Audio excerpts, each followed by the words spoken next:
Good evening, everyone. We're about to start in a few minutes. My name is Vincent Thompson. I am the Communications Director for Councilmember Kenyatta Johnson. Thank you very much for being here. We're going to start at exactly 6:16 because we're also factoring in television, and we will go till at least 8 o'clock and maybe a little bit later if necessary. We have 8 candidates that are coming. Some are going to be coming late, and Councilman Johnson will tell you the candidates that will be coming late. Again, I have to make this announcement for everyone. If you are going to ask a question, I'm going to ask that you sit in the far seats over there because you're going to be coming up the stairs to that microphone to ask your questions of the candidates. I would also ask if anyone is sitting on the stage to please get down from the stage if you're not a candidate, that's all. But we want to leave this space open for people as they're coming in. Also, that's why I come up first, so if there's any technical problems with the sound, we can fix it before we get to the candidates. One other thing, ladies and gentlemen, if you are in the room, you are agreeing to being photographed and or filmed by television, newspapers. If you do not want to be photographed, you can either sit in the back row or leave the facility. I want no one to leave the facility, but I know that there's some people that might not want it, and we have to make that notification. So it is now 6:16. I'm going to leave, and the next person that will be coming up, and you can clap for him, is Philadelphia City Council Member Kenyatta Johnson. Thank you, Vincent. Good evening, everyone. Good evening, everyone. For most of you in this room, I probably had an opportunity to meet. For some of you who haven't had the opportunity to meet, I'm Councilman Johnson. I represent the 2nd Councilmanic District here in the city of Philadelphia that covers the areas of South Philly, Southwest Philadelphia, and parts of Center City. In City Council, I chair the Special Committee on Gun Violence, and as a part of that committee, I work with a very dedicated group of activists here in the city of Philadelphia on the subcommittee for victims and co-victims of gun violence. Several years ago, we talked about how can we elevate the issue of supporting those who have been significantly impacted by gun violence, the families and children who have been impacted by gun violence. And oftentimes we talk about criminal justice reform, we talk about police reform, but we really don't have discussions specifically around those individuals who day in and day out are impacted by the gun violence that we have been seeing here in the city of Philadelphia. And so through the work of that subcommittee, I've worked with several different community partners who are here as a part of this particular mayoral forum to specifically find out what each candidate's platforms are as it relates to addressing victims and co-victims of gun violence, but also around the issue of trauma, helping individuals put their lives back together after they have been significantly impacted by gun violence. And so we're going to get started. Currently, 3 individuals who said they couldn't be able to make it because they had prior scheduling conflicts are former Councilwoman Maria Kiona Sanchez, Councilman Derek Green, and also that last individual. Oh, and also Jeff Brown. But the individuals who will be coming as we move throughout the program is Councilman Helen Gym, former Councilman Helen Gym, former Councilwoman Rebecca Rhynhart, as well as Councilwoman Cherelle Parker. So they will be joining us. But I also thought it not robbery to make sure that the individuals who are running, that we want to personally just thank them for making this a priority in terms of their schedule and moving things around and making sure that for me, there's no other more important issue that we need to address here in the city of Philadelphia. And that's the issue of gun violence, but most importantly, supporting the mothers and fathers and families who have been significantly impacted by gun violence. And so with that being said, I'm going to ask, could you give all of our partners, and I know if I start saying names without having the flyer in front of me, I'm probably going to get hollered at later on, but I want to give a shout out to a woman I call the mother of the movement, Dr. Dorothy Johnson Spite. Let's just give her a round of applause because She's been on the front line addressing this issue, but I also want to acknowledge NOMO as well. And we have Mothers United by Angels. We have Anti-More, Unity in the Community. We have Stop Killing Us. We have EMIR, Every Murder is Real. And I know I missed a couple, but I'll make sure we continue to acknowledge other individuals who are a part of this coalition of advocates. And with that being said, I'm going to bring up our moderator. Her name is Denise-Clay. She's a writer for the Philadelphia Sunday Sun, the Philadelphia Hall Monitor. I've been watching Denise and working with Denise throughout my line of work being a public servant. And so, Denise, I'm going to ask you to come on up. And thank you very much for participating in this very, very critically important discussion. Thank you.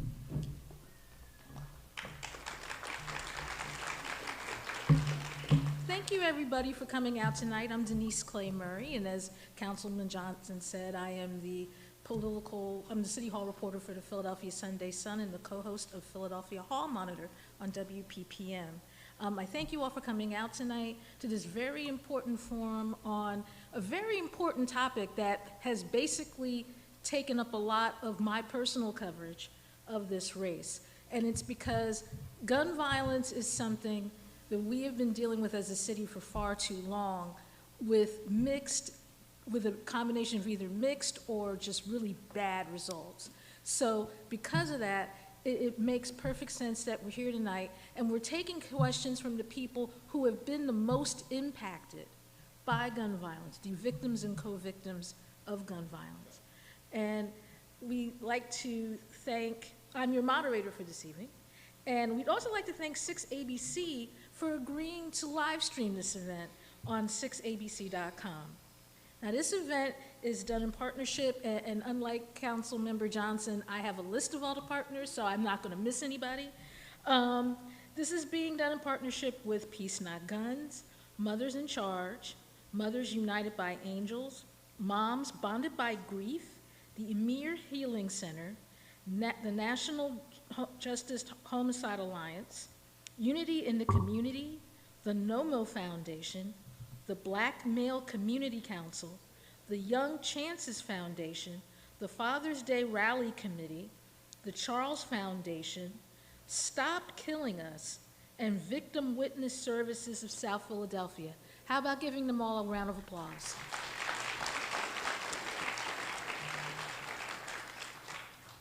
Now, what makes this forum different than a lot of other forums you will see on this topic is that the people who will be asking the questions in the next 2 hours are representatives of the groups that I mentioned, people who are on the front lines dealing with the implications of gun violence every day and the impact that it's had.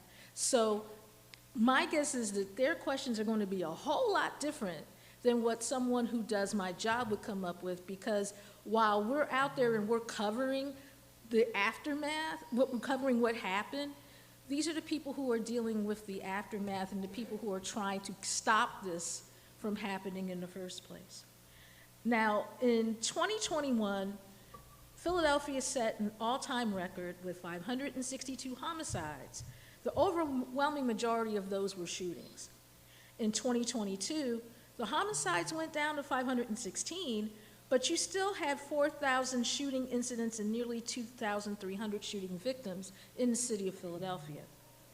Now, all 11 mayoral candidates on the ballot for the upcoming May 16th primary, if you have not registered to vote, you have until May 1st to do so. They were all invited to attend. But the Democratic mayoral candidates that have agreed to participate, I will introduce to you, starting with the lady at the very end. This is Delscia Gray. And next we have James DeLeon, he's a former judge. Next we have State Rep Allan Domb. And next to him we have former City Council member Allan Domb. And joining us later this evening will be former City Controller Rebecca Rhynhart, former City Council member Helen Gym, and former Council member Cherelle Parker. As the councilman stated, candidates Derek Green, Jeff Brown, and Maria Quinones Sanchez were unable to attend this evening due to a prior commitment. Now, each candidate will be asked a question from at least 7 organizations that are participating in this forum. Every candidate on the stage will have a maximum of 90 seconds to answer the question, and this person right here with the time stickers is going to let you know how much time you have. And it will be strictly enforced. Because I want to make sure everybody gets their questions answered, and also to make sure that there's time for the audience to ask their questions. Later in the program, like I said, the audience will be allowed to ask questions. And our goal is to get as many asked and answered within the next 2 hours as we can. The first question will go to someone who has been involved in this practically since I started covering gun violence, which was maybe like 10, 15 years ago, and one of the first people I ever interviewed on the topic, Mothers in Charge founder Dorothy Johnson-Spike. Thank you. First of all, my thanks to Councilman Kenyatta Johnson for hosting this forum and for the candidates that are here on time. Can I ask all the mothers in charge to stand up while I read our question? Question 1. Will you, if you become mayor, advocate for the rights of families impacted by violence, those who have lost a son, daughter, or loved one to homicide? Too often in the city of Philadelphia, families are unclear on what to expect and what is the standard operating procedure relating to homicide investigations of their loved ones. So many times, mothers will call us and say, I don't know if the investigation is happening. I don't know if they're looking for the person who murdered my son. So there's no real standard of operating procedures, what we know we should expect from the homicide department. That's very harmful and painful to families when they don't know anything is being done. So there needs to be some type of standard operating procedure that says the homicide investigation, the person assigned, the detective assigned, will reach out to you in 30 days, 60 days, 2 weeks, or whatever. There's no standard of operating procedure, so we never know what to expect, and sometimes the calls and the communication is not made by the homicide detective, which oftentimes we have information that we can give to the homicide detective to help with the investigation, but if there's no communication, we aren't able to do that. Okay. Thank you. I'm going to sit down while the candidates answer that question. Very important question. Thank you. Thank you.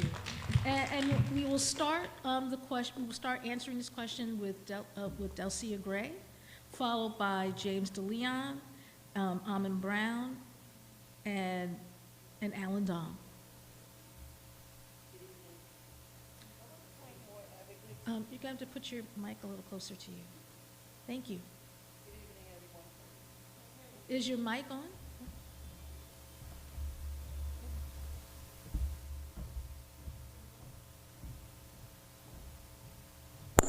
Testing, testing, 1, 2, 3. Good evening. My name is Delscia Gray, and I would put more ambassadors out on the street. Ambassadors with the police department that will work with the community, work with the citizens who families was involved with the crime, so that you would know step by step what process is being taken, so that we can catch the person that harmed your loved one. I was thinking about Philadelphia Foot Patrol, putting more police out on the street, 260 crime spots in the community, but put more ambassadors out on the street so they can connect with the community, so that they will not be, just so they can connect with the community, connect with the families. And have an advocate with the police department, not one, because they hired one in 2011, but more than one advocate that can connect with the families and keep them abreast of what's going on with the investigation. Okay, Judge DeLeon. Good afternoon, everyone. Good afternoon.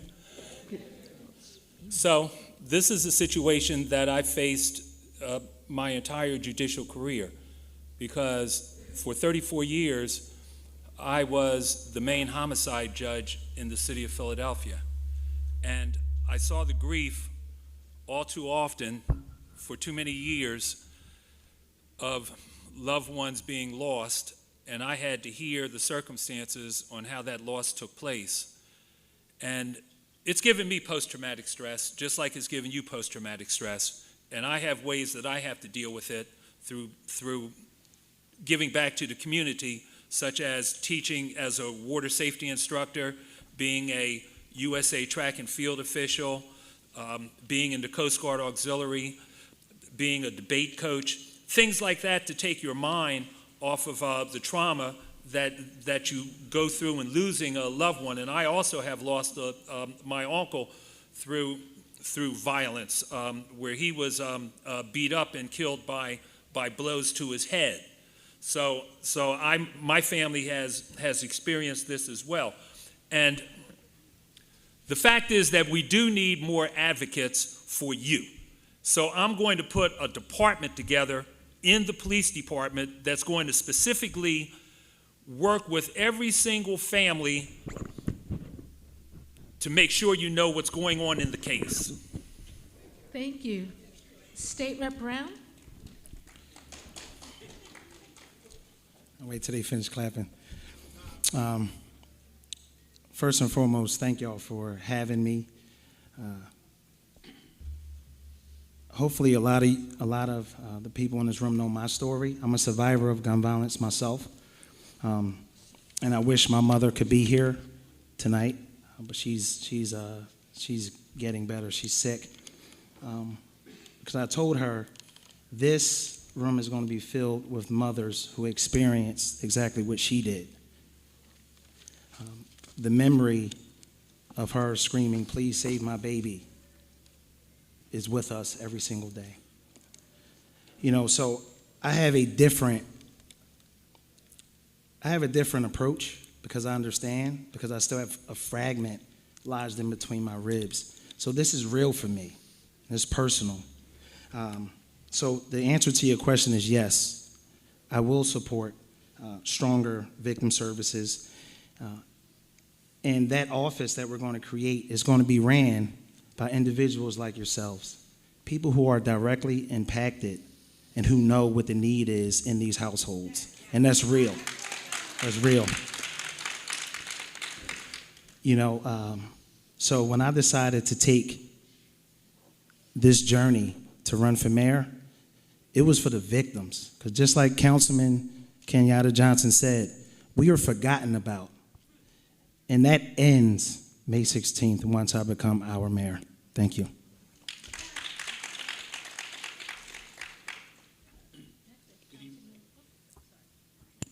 Good evening, everyone.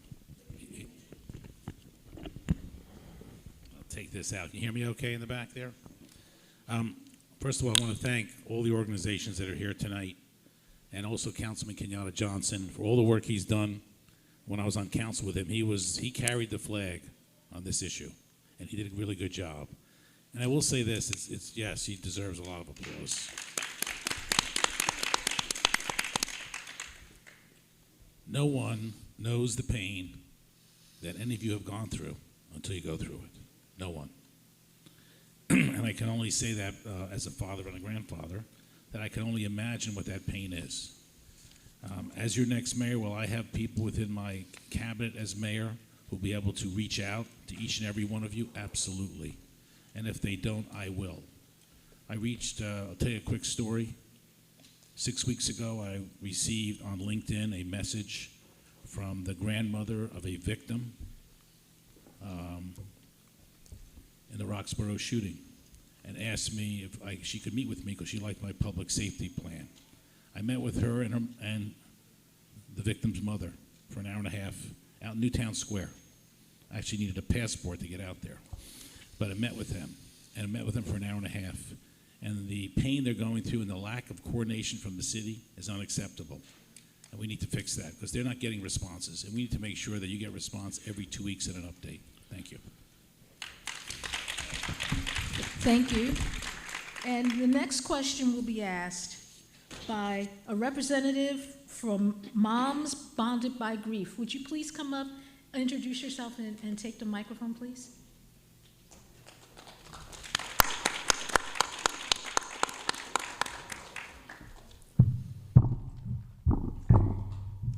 Good evening. My name is Gazela Washington. I'm with Moms Bounded by Grief. There has been approximately 100 students shot and 18 killed in the city of Philadelphia this year. With the increase of our younger generation being shot and killed, what are your plans to keep children safe while traveling to and from school?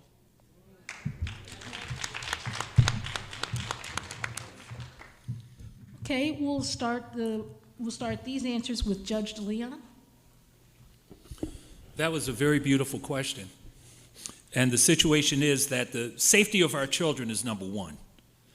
So what I'm going to put forward is what's called a school task force. The school task force is composed of specific officers. Now, remember, we know there's a problem with officers in the school that take that may be a little hard and arrest children in the school that should not have been arrested in a normal situation. So I'm not talking about that. I'm talking about the safety of the children. That every single school is going to have a school task force that's going to be directly related to each school to make sure that the children go to school and come home safely. And that's going to be specifically to every school in the city of Philadelphia, because I have to make sure that the safety of our children is number one. And we have the money to do it. We have $800 million that has to be spent between now and 2025. So $400 million each year in 24, has $400 million of those dollars in 24. Out of that money is going to come money that's going to be used to make sure that our children go to school and come home from school safely every day. Thank you. Next, we'll have State Rep Brown. Yes, thank you for that question. So our public safety plan is going to address citywide violent crime, not just schools. We're not going to just make one area safe or one corner safe. Our plan is going to make the entire city safe. And that's going to start with a full-time social media task force that's going to monitor social media 24/7. A lot of our violent crime is being displayed right on social media, and we ignore it. We're also going to address these open bench warrants that we should not have. There's a lot of repeat violent offenders walking around our communities with ski masks on, hiding, right? And they need to come off. So day one, ski masks officially illegal, and then we're going to address these open bench warrants to get the violent criminals off our streets. Thank you. Next, we'll have former council member Domb. Thank you for the question. Number one, we need to make sure that schools are safe. That's like number one. We can't have 20 to 30% of our crime right now is coming out of our high schools. We see terrible things happening. We need to have de-escalation experts in our schools. We need cameras at the area high schools. We need better opportunity for kids. I did publish a 10-point public safety plan on my website, votedomb.com. It starts with taking the most violent people off our streets. It's been reviewed by past police commissioners. We have probably 1,700 to 1,800 people on our street that are committing a good portion, the majority of the violent crime. We need to bring them off the street. We need to prosecute illegal gun violations. We need to prosecute illegal theft, retail theft. But we also need police to do community policing. We need them out of their police cars, walking a beat and building trust, not just in the homes, but at the schools. We need more police around the schools, especially at starting time and ending time, because kids at 12, 13, and 14 are going to school with guns, which is really unacceptable. It's terrible. And a lot of our crime is happening with 12, 13, 14, and 15-year-olds. But a lot of this crime's the symptom. The long-term solution is education. And we can get into that, but that's really the key here, education.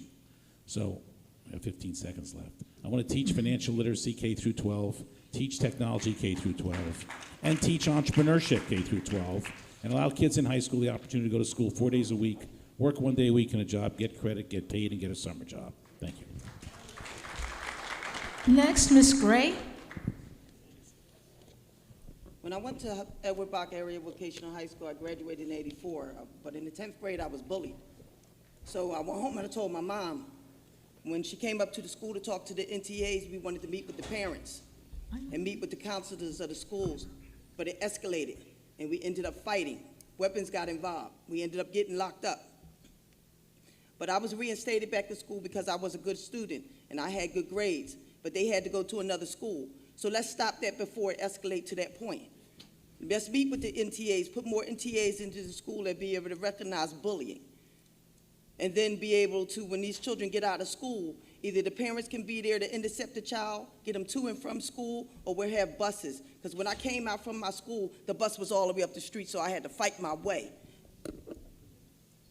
So let's not have these children fight their way home.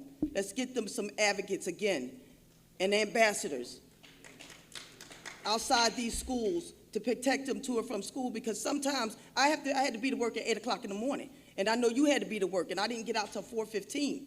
So I had to be to work. I couldn't tell my boss that I got to leave and go pick up my child. So they had to bus home by themselves. They were 5 and 6 years old catching the 52 bus to Hamilton School. But they got home safely. But it wasn't bad back then, but it's bad now. But they had a buddy system. My son only had his brother. But let's get buddy systems also, so to keep these kids walking home from school safe, because the parents can't be there because they have to work. And the token is not going to get it. Next. Okay. Now, before we go on, she's way over I there, wanted to introduce Yeah. some former City Council member Helen Gym, who has joined us. And I wanted to ask you first, the first question that was put to the candidates. It was from Dorothy Johnson Spike, the founder of Mothers in Charge. And the question went like this. Will you, if you become mayor, advocate for the rights of families impacted by violence, those who have lost a son, daughter, or loved one to homicide? Too often in the city of Philadelphia, families are unclear on what to expect and what is the standard operating procedure relating to the homicide investigation of their loved ones. What is the standard operation procedures that families can expect, such as when should families be contacted? First of all, good evening, everybody, and I'm honored to join you here. I want to thank Councilmember Johnson. I want to thank the sponsors of this event who've always made sure that victims and survivors of violence are front and center, because I've always believed that the people who've experienced violence are the ones who are going to help this city heal and restore. I have believed that one of the main problems that we have in the city of Philadelphia is that we don't treat victims and survivors of violence as if they're our neighbors. They're tools for prosecution, and once, whether or not they serve for prosecution, if we don't find anything else, then we're not treating them like the neighbors and family and friends and Philadelphians that they are. So I am committed to seeing a responsive city. I have talked about what it looks like when people have immediate responses to crime and violence, that it's not something that we wait for hours on end or a police detective that you have to call time and time again. But a city comes out within the first 24 hours, that we have a 5-day plan that's responsive to the needs of children and families, that you have a mayor who actually fights for and believes in the health care, that provides housing, mental health, family therapy, and educational services that prevent crime and doesn't just punish it. That is one of the most important areas that I'll continue on to make sure that families have housing vouchers, that you have access to supports, and that your children are stronger because of the city's support and involvement. And the question that you had walked in on but didn't quite hear came from Moms Bonded by Grief. In fact, it was a 16-year-old student from Northeast Philadelphia High School, Zala, Washington. I was not going to try to pronounce your whole name because I know I'd mess it up. And her question was, we've all heard your plans for if and when you are elected. What steps have you taken while in your prior position to help save our children and make our city safer? No, that wasn't the question? I'm sorry. Could please come up, because I can't wait for that question. Because that's the question that was on my paper here. Please come up to the mic and introduce yourself.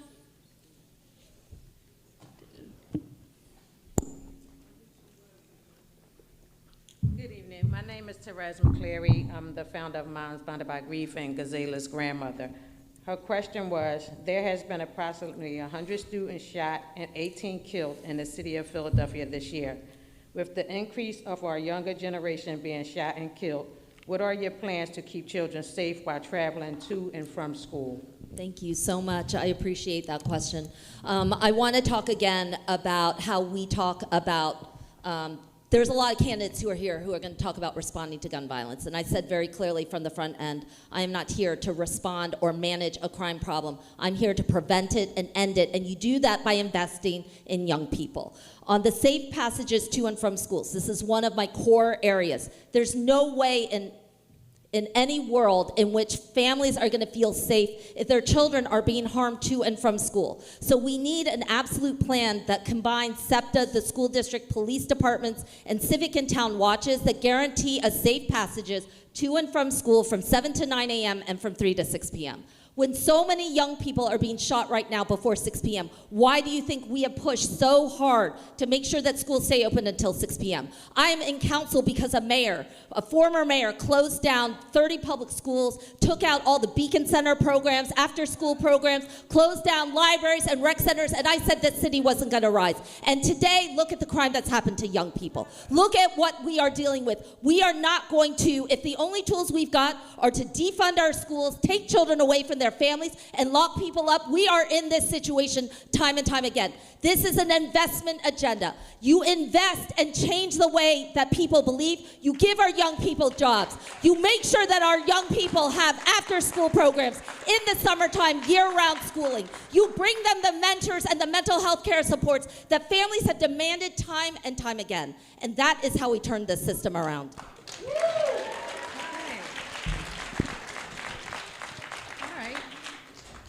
The next person that will be coming up will be from Black Male Community Council of Philadelphia.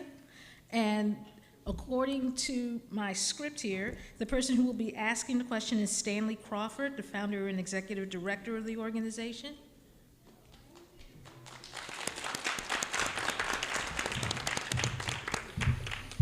Good evening, everyone. Good evening. My name is Stanley Crawford. My son was murdered in 2018. He was 35 years old, had 5 children.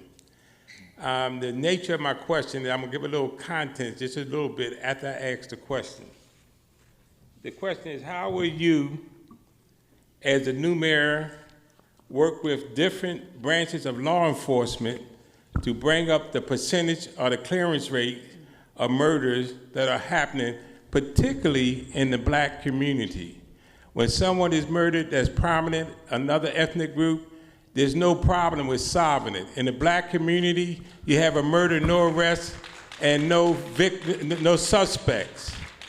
I give this context because my son was murdered in September of 2018. The person who was arrested for the murder of my son killed another person, loved one, in February, killed another loved one in March, and killed another one in May. Had he been arrested when he killed my son, 3 family members that had to have this experience would not have had this experience. And when it comes to the Black community, there's lack of law enforcement. And how would you work sure that these branches of law enforcement that was designed to protect and serve do what we're paying them for? That's my question. Great question. Okay.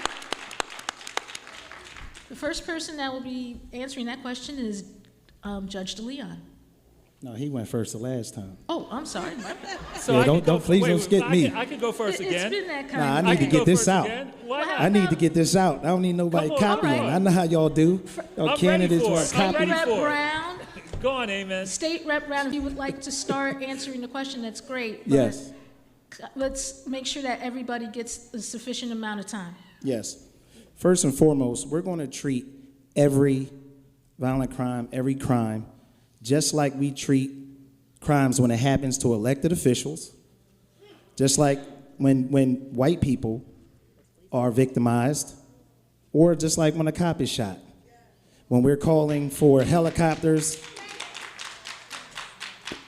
we're going to treat everyone equal. So when John Johnson gets shot at 56 and Market, you're going to see every police department get called out to that scene. That's how we're going to do it. and we're going to catch the violent offender the same day or the next day, just like we've seen when the Congresswoman got carjacked. They had multiple counties and multiple states. All law enforcement work together. Ain't that what you said, sir? How are we going to work together? The same way they do when elected officials or individuals with titles are victimized. That's how we're going to do it. You're welcome. Thank you. Next, former Councilmember Domb. Thank you for that. Thank you for that question. I would say that number one, every life matters. Black, white, every life, every person is a Philadelphian, and every life matters, period, end of story. As mayor, I will have a public safety cabinet. I already started to organize it when I was on council.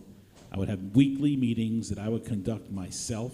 This is the most important issue, public safety, consisting of the district attorney, police commissioner, U.S. attorney, FBI, ATF, court systems, attorney general, PATCO and SEPTA security, and school security, weekly, whether it's an hour or 5 hours. And at each one of those meetings, we will review the situations of what has happened that week and what's the status of the cases so that people can get responses and we can treat each person the same. I'll be at the meetings myself, whether it takes an hour or 5 hours on a weekly basis.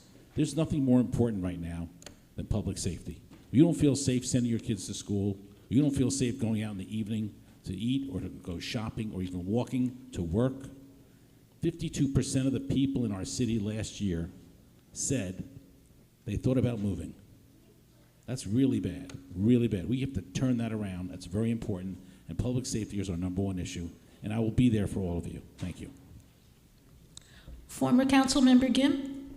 So I'll say that Black Life Matters, and we prove that Black Life Matters when we solve crimes. I've made it very clear that we need to change the way, we have to overhaul policing in the city of Philadelphia. It's just not, it's not working for the people. When you've got so many people who are more than half the people are not even on foot patrol, are not communicating with residents, are not engaging at the doors, are not having a community policing mindset, we have the problems that we've got. The most lawless thing about Philadelphia is that 80% of people get away with it, almost no question. So that has to change.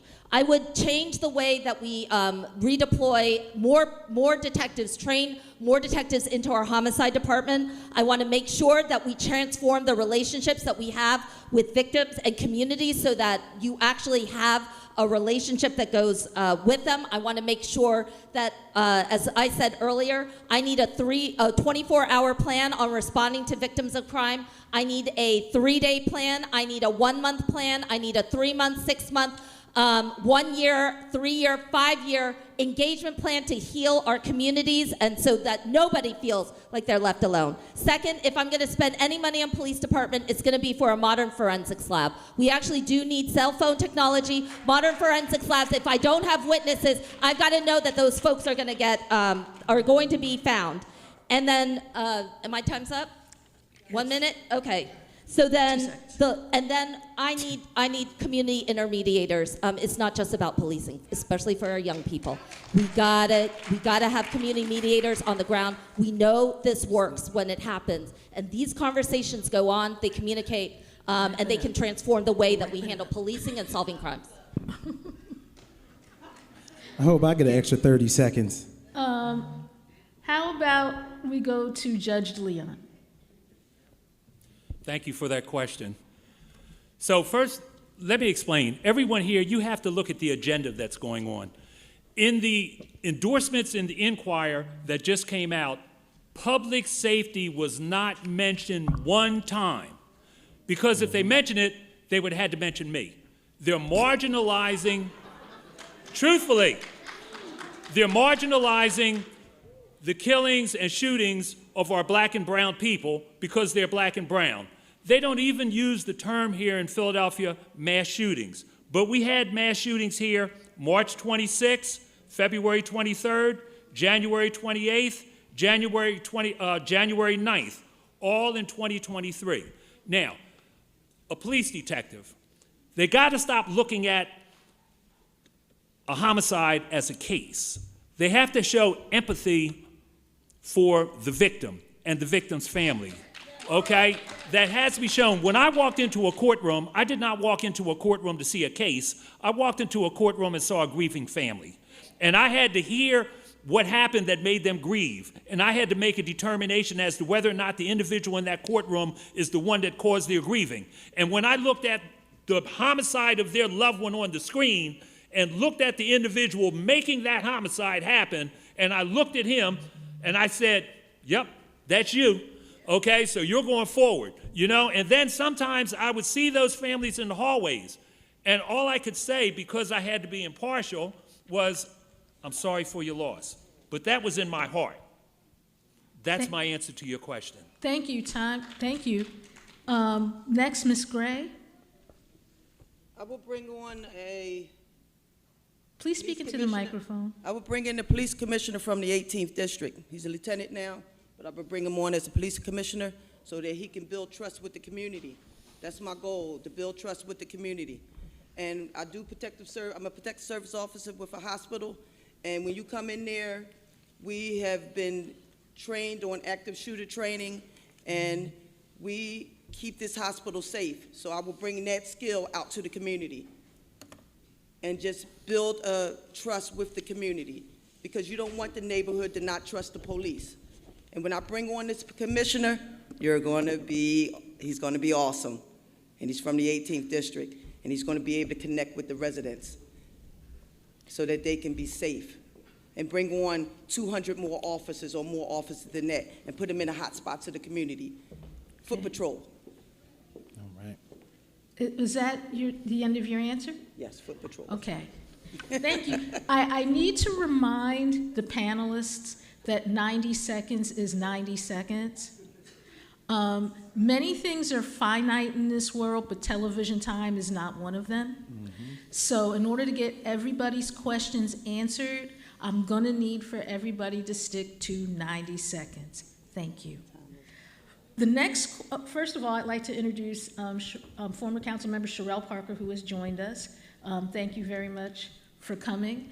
And you are just in time for question number 4, which is going to be asked by someone from the NOMO Foundation. Would you come up, please?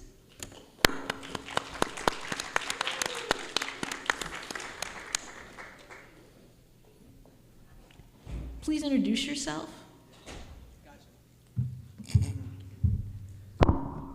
Good evening, everyone. My name is Ethan Kennedy, and I am here representing the NOMO Foundation. I've thought a lot hard about this question I've received. So my question for y'all tonight is, with the violence prevention being the face of this election, you know, the main reason why we're actually doing this, how much priority will you put into making sure organizations like NOMO that, you know, create safe spaces and create environments for youth, but also like grown-ups as well, because, you know, like adults, I know. But yeah, environments that are like safe and free spaces, how much priority would you be putting on that places, but not just that place as well, but like frontline organizations that are doing the work, how much priority are you going to be giving, you know, the stability to make sure that they're doing their job and they're on the front lines, being able to make sure and, you know, support this community as well, and have like multi-years of funding to be able to work and support the youth, such as myself. Okay, thank you. And first of all, I'm going to introduce Rebecca Rhynhart, former city controller, who has joined us now. Thank you. And I will start the answers to this question with former city council member Allan Domb. Thank you for that. Thank you for the question. I would say, number one, those organizations are extremely important because they provide great support services and activities. We need to support them in a big way. But I also will go back to what I said earlier, and I'm going to take it a little slower this time. I actually do believe that if we had done this 15 years ago, we'd have a different city today. If we had taught financial literacy K through 12, if we had taught technology K through 12, and if we had taught entrepreneurship K through 12, you know, in the black and brown community, entrepreneurship is 2 to 3%. Leon Sullivan in 1972 said, the black and brown community has 2 to 3% entrepreneurs, we need more. In 50 years, we haven't moved the needle, have not moved the needle. We need to do that. And also, if we allow students in high school, 9th, 10th, 11th, and 12th grade, to go to school 4 days a week, work 1 day a week in a job, get credit, get paid, and get a summer job, I believe in this market and economy, the employer will say, hey, Allan, can you come in Tuesday through Friday after school and work? And you have a real productive job. You have 4 different job experiences when you graduate. Cristo Rey High School at 17th and Allegheny does that. Last year they graduated 99%, and 100% were admitted to college.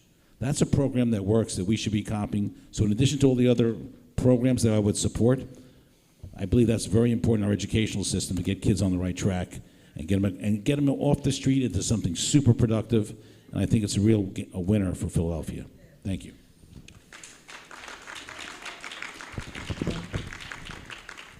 Next, we'll have Ms. Gray. I started off in the Mayor Summer Youth Employment and Training Program with the City of Please Philadelphia. talk into the mic. I'm sorry. I started off in the Mayor Summer Youth Employment and Service Program with the City of Philadelphia.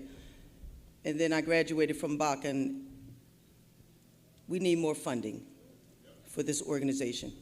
We need more funding. We need more grant funding, and we need to just service the community and get out here and just, my whole goal is the blight of the City of Philadelphia. The blight. Get rid of the abandoned houses and get these people off the street. Maybe that will reduce the crime. Get these tents down in Kensington. Yes. We need that. Make it 28. But we need more money so that we can advocate for these children, because we can't keep locking them up. And my goal was, when I was out here campaigning to get these signatures, what are we going to do with your kids this summer? Because we can't lock them up. Open up these rec centers. Let's give them something to do. Thank you. Thank you. Councilmember Parker? 90 seconds. Good evening, everyone. It's an honor and a privilege to be here today. Let me start by stating to you that in the City of Philadelphia, we have a process that requires us to pass a 5-year plan in order to get our budget passed. There should be no one-time funding that you are all hoping and praying for on an annual basis. Funding for anti-violence organizations fall under a category that I refer to as the human infrastructure. When I think about NOMO, unity in the community, every murder is real. Oak Lane Wildcats that I'm a product of. These are anti-violence but prevention. And I learned from my good friend Kenyatta Johnson that we should work on prevention, intervention, and then enforcement. This bucket is essential, but this is what we're going to have to do different. Any organization being funded by the City of Philadelphia, you've got to have a website, a working telephone number, and a way that people can get connected to you. You shouldn't have to need a hookup or know somebody. If I live in 19150 and I'm moving to 19148 and I want to know where my child can learn coding, play basketball, there should be a directory that is app-based, web-based, and in senior centers, particularly for young people who are being raised like I was in kinship care by someone other than their biological parents. We need help. We need to make sure we deliver information differently. Thank you.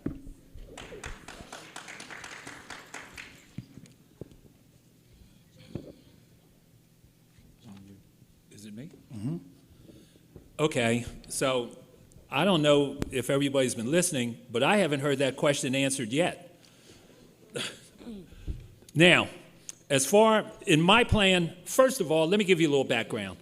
When Mayor Kenny was elected, see, I write about this stopping violence and how to stop recidivism. So I met with Mayor Kenny's staff, and I gave him a plan on how to on mentoring. Okay, that we needed more mentors out in the neighborhood if we wanted to make sure that violence stayed reduced. So, of course, he did not follow that. We all see what's happening there.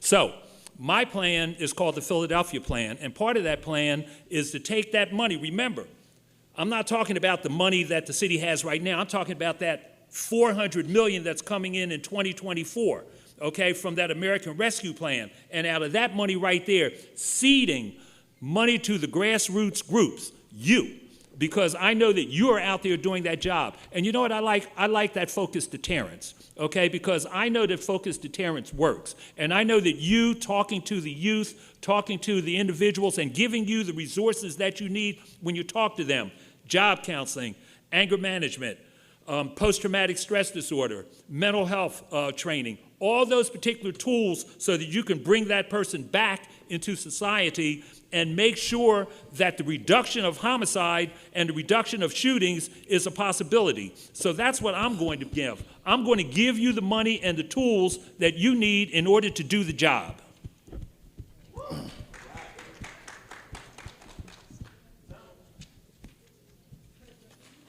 Yeah, I heard you. Oh, there it is. State Rep Brown? Yes, thank you. So first and foremost, I want to thank all the community organizations who are actually doing the work, and I hear you loud and clear.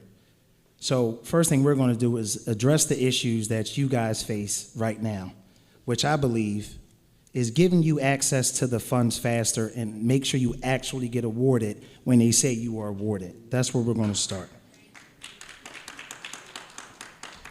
We're not going to make it so difficult for you to apply.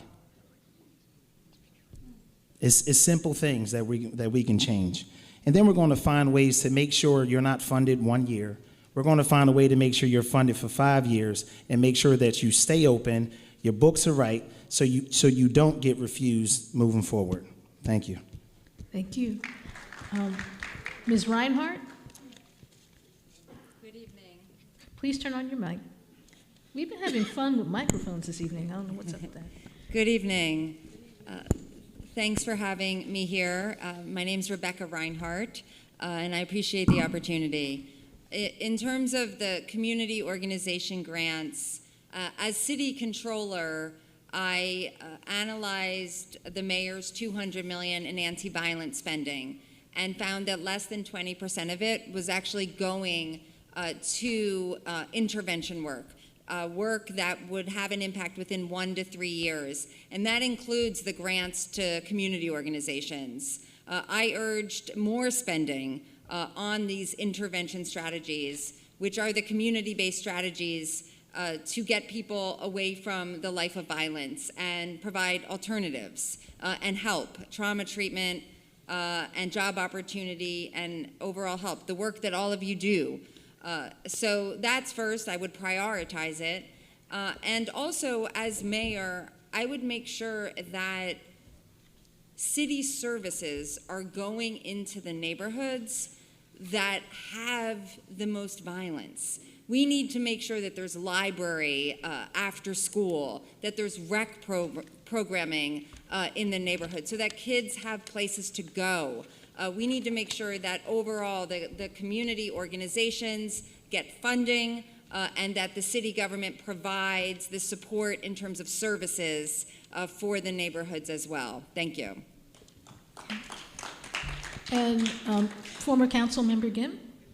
So there's a line in scripture that says, where your heart is, there must your treasure lie. I knew that a long time ago when I was a school teacher. I knew it when I was a mom who fought state takeovers, massive school closings, and schools without nurses. Everything in our city had to change, and it had to be redirected around younger people. I've been very clear that the city does not support people under the age of 30, and that is a large part of why we see the kinds of violence in communities and neighborhoods, because we are not a city full of poor people. We are a city that keeps people poor. We are a city that disinvests all the time. So 2 years ago, Councilmember Johnson and I stood at Hawthorne Rec Center to deliver a youth anti-violence agenda that talked about a core set of things. One, that we had to double the amount of jobs going to young people and to guarantee youth employment in neighborhoods that were deeply impacted by violence. Two, that we had to open up all these programs, that this is not just about one-year contracts, three-year contracts. This is about a city that reorganizes the way it thinks around supporting young people and young adults. And that means we open up every single civic asset. Libraries that are open on the weekends, recreation centers that are open at night, after-school programs and summer programs so we can get our young people moving and going. And then finally, I have long supported the importance of mental health and supports in schools. Trauma with young people is so important to work with. We need mentors, we need our counselors, we need social workers in every school, we need crisis response teams to make families and young people stronger than they've ever been. Time's up. Thank you. Now, because we're actually doing better on time than we thought, and I want to make sure that all of the candidates get all of the questions that all of our community groups wanted to have asked, I'm going to ask Ms. Parker and Ms. Rhynhart the first 3 questions from the groups that asked before, that had them before you came on, so that way they'll get to hear what you have to say about all of these issues. And I'll start with question 1, which came from Mothers in Charge. Will you, if you become mayor, advocate for the rights of families impacted by violence, those who have lost a son, daughter, or loved one to homicide? Too often in the city of Philadelphia, families are unclear on what to expect and what is the standard operating procedure relating to the homicide investigation of their loved ones. What is the standard operating procedure that families can expect, such as when should families be contacted? And I will start with former Councilmember Parker. Thank you so very much. I really appreciate that question. So the answer is 1,000% yes. But I want to take you back on a stroll through history because when Councilmember Johnson led the office to create something called the Office of the Victim's Advocate, you would be surprised that there were people who were advocating against the creation of the office. Against. How could you advocate against, funding witness relocation? How could you advocate, against, culturally competent trauma support services? I hope you all know that anti-violence prevention support programs, I don't care if we're talking about those who have committed the crimes or victims, there is a lot of money in this industry. And I say it that way because some people have gained wealth, but cultural competency wasn't important to them. To ensure that the social workers and the nurses and the other people are doing the work look like the people they're providing the services to who are most impacted by it. So that's extremely important. And when we say how do you communicate, listen, law enforcement had to have phones, cell phones, to be able to connect directly with the victims of crimes because they didn't have city-issued phones. How about we make sure that all of that equipment that is necessary to ensure that they can is built into a standard operating procedure that says when, where, how, and why we will interact with someone who has been a victim of violence in our city. And we will make sure that that happens. Thank you. Thank you. Ms. Rhynhart?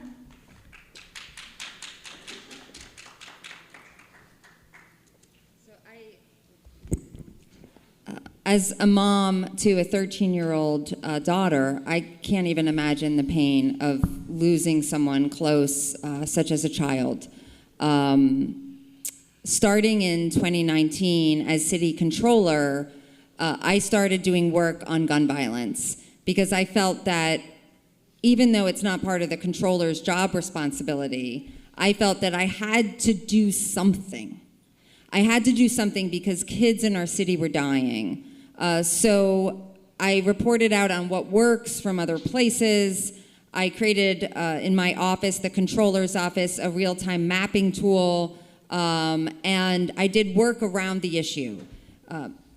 The answer to the question of will I be an advocate for improving the communication between the homicide detectives and families, yes. Absolutely yes. My office did an audit of the police department and found real issues with the police department, with clearance rates. We need to increase trust between the police and the community. There's no better way to do that than to actually improve communication and empathy around victims of crime. So absolutely, I will be an advocate for that and will stand with victims as we progress through the criminal justice system together. Thank you. Okay, thank you. The next question came from Moms Bonded by Grief, and here it is. There have been approximately 100 students shot and 18 killed in Philadelphia since the start of the school year last September. With the increase of our younger generation being shot and killed, what are your plans to keep our children safe while traveling to and from school? And I'll start with Ms. Rhynhart. Tackling gun violence and making our city safe will be my #1 priority as mayor. The best way to keep our kids safe is to get our overall city safer. So as mayor, I will tackle gun violence, and I'll take several steps to do that. First, I will activate the Emergency Operations Center to coordinate the police response, also with the Streets Department to fix lighting, and Rec Department to have rec, library to have after-school library hours. I'll also pull together the DA and the police commissioner to crack down on illegal guns. And overall, I'll make sure that we have some rules. Right now, there seems to be no consequences on our streets. And of course, I'll have compassion, because we need to have compassion for those who need it. But we also need some consequence, some rules to have safety. And as mayor, that is what I will work towards. In terms of safe passage for schools, I will make sure that there's crosswalks, that there's cross guards, that we provide safe passage to our kids. But overall, I'll make sure that our city is safe, because we shouldn't be living with this type of fear, and our kids should not be dying in all of our neighborhoods. So as mayor, I will make that my #1 priority. Okay. Former Councilmember Parker? I'm an English teacher by profession whose 10-year-old chocolate son named Langston, named after Langston Hughes, believes in a quote by James Baldwin when he's talking to a reporter and says, "I can't believe what you say because I see what you do." I can't believe what you say because I see what you do. I didn't need a poll. I didn't need to declare my candidacy for mayor of Philadelphia to publicly affirm, when it wasn't a popular thing to do, that public safety would be and should be the #1 priority that we address here in the city of Philadelphia. The first thing I am going to do is obviously use the convening power of the mayor and every stakeholder in our city. I'm thinking about this region that we're in, because it changes from region to region, because we don't live in a monolithic community. And a safe passage to and from school, where there are multiple routes and veins that kids come from, is not sufficient. So in partnership with people like Councilmember Johnson, Rep. Harris, the Point Breeze community, we would work on community policing in the city of Philadelphia. Every officer walking the beat, riding the bikes in our neighborhood should be getting to know the communities they're sworn to protect and serve. That's the only way we will rebuild trust, and every agency in the city of Philadelphia has to be on board. Zero tolerance for any misuse and/or abuse of authority by law enforcement.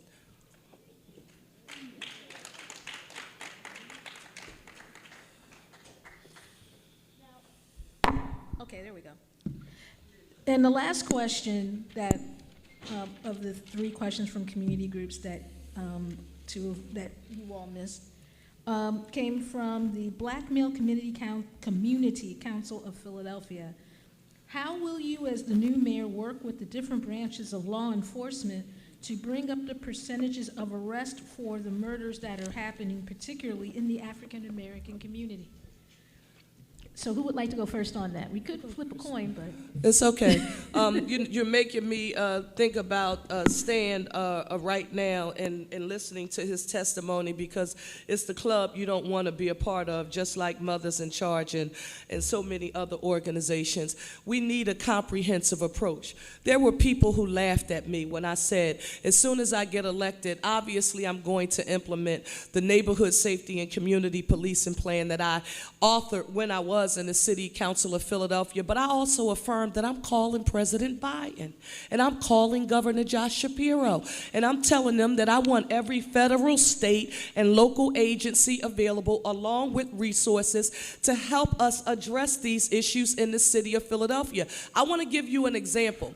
I'm talking about shutting down open-air drug markets in Kensington, and somebody said, Cherelle, you don't want to, why would you have to call the president or call the governor for that? Because this is not a burden we should have to bear on our own. We need all hands on deck. Address the opioid crisis the same way, and guess what? It won't be engaging in what's called safe injection sites, because I grew up doing crack, and nobody was talking about a safe crack house in the 80s and the 90s. And listen, but for the people who think that that's the prescription for you, those are the people engaging in what I call, I know what's best for you's people policy making. But if you talk to the people who are on the ground, they will help you develop prescriptions that are important for them, community policing, and working in a cooperative way, intergovernmental way, and with the community is essential, and a Parker administration will get it done. Thank you. Ms. Rhynhart?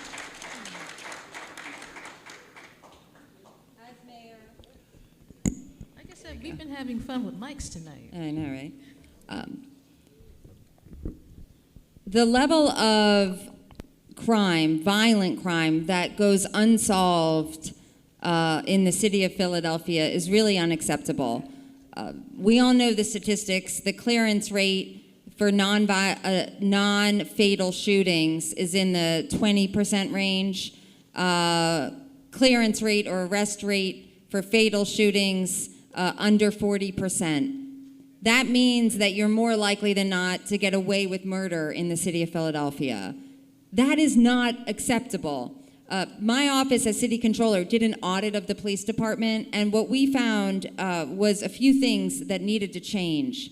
First, yes, we need to put money into forensics, absolutely. But we also need to make sure that the homicide unit, the detectives, are working in conjunction with the community in order to solve the crimes. In order to do that, we need increased trust between police and the neighborhoods. We spend over $800 million a year on policing in Philadelphia. Do people feel safe? No. Right. So what we need to do, and what I will do as mayor, is recreate policing neighborhood by neighborhood based on what the community wants, so that every neighborhood gets the police force and department that they want. That's what should happen. I'm going to turn it on its head. As a former budget director, I know the dollars. Now we need to change the operations. And that's what I'll do. And with that, the clearance rate will be improved. Thank you.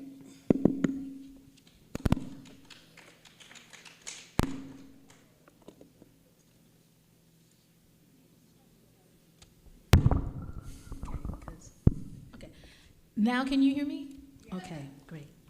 Well, that catches everyone up, which is great, because we have some more great questions we'd like to ask you.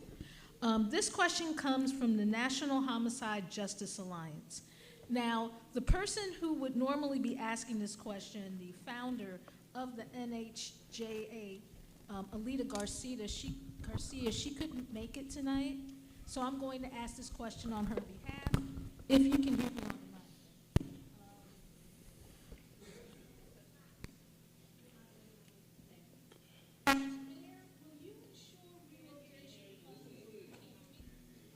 I'm short.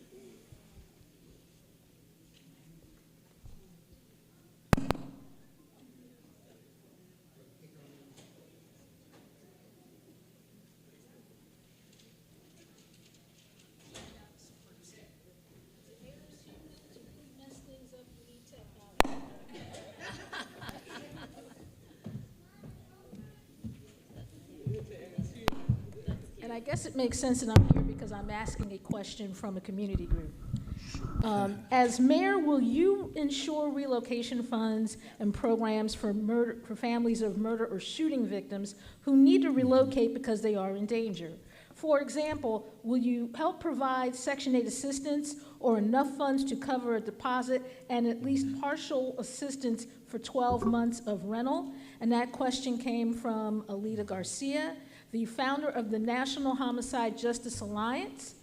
And the first person that I will ask to answer that question is former council member Gym.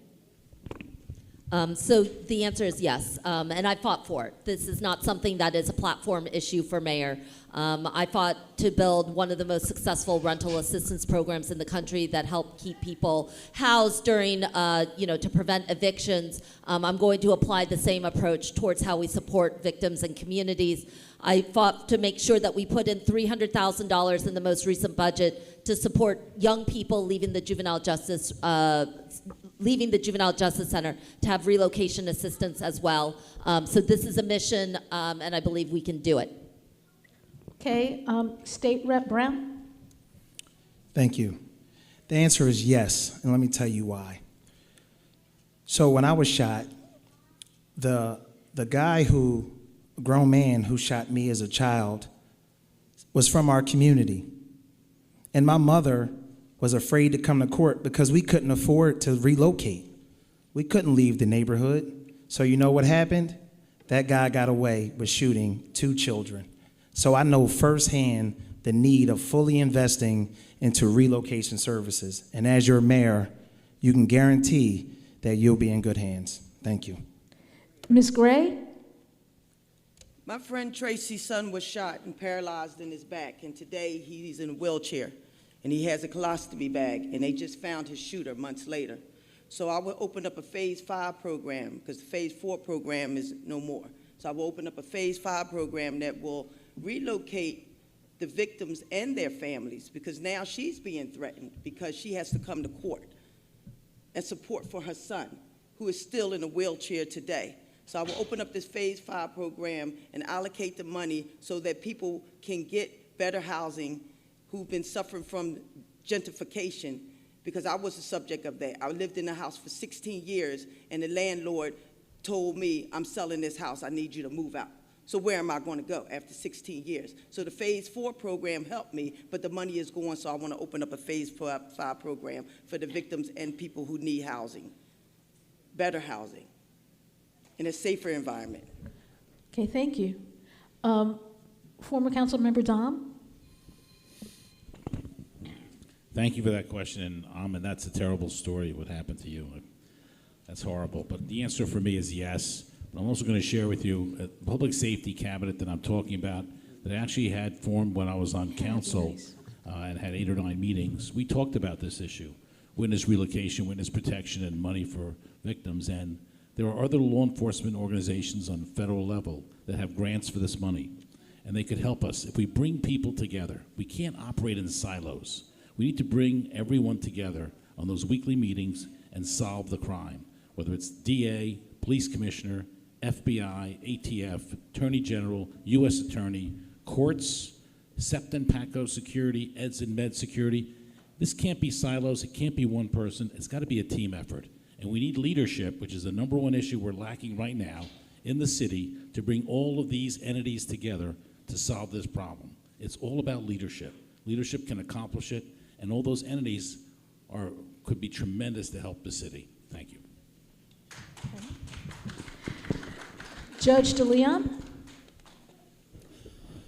So the answer to this question is of course, and I like that 12-year situation. And at one time, I used to be the general counsel of PHA, and I was the first individual that brought Section 8 here to Philadelphia.